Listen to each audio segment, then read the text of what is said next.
What if I told you zombies are real? And the fungus that causes zombification is nastier than you can imagine. It's a parasite that feeds on its host's organs and applies a mind-controlling technique before it explodes out of the host's brain. When a little ant wanders away from its large ant family and bites onto the underside of a leaf for no obvious reason, this could mean only one thing. This ant has joined the real-life Walking Dead. What's turning ants into zombies? How can they stop this zombification from spreading before it kills the entire colony? And what other insects get their brains pickled by a deadly pathogen? Some organisms will do anything to propagate their species.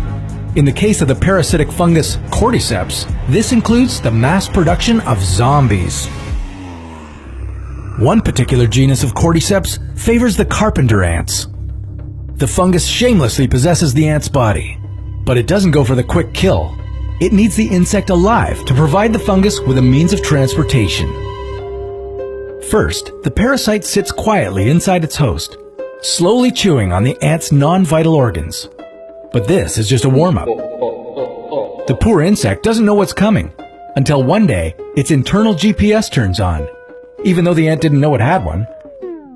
The cordyceps has released chemicals into the ant's brain and taken control of its body.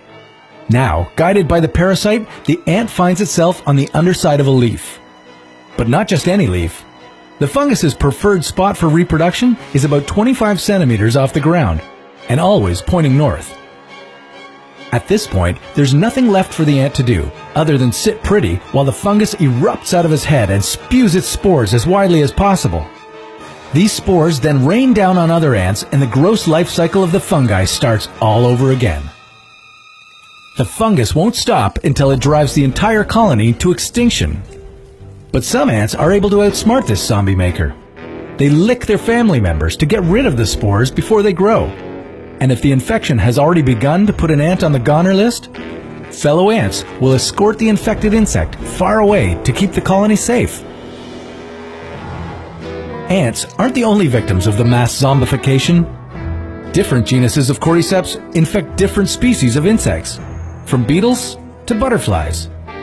Even the mind-controlling fungus itself has its own fungal killer.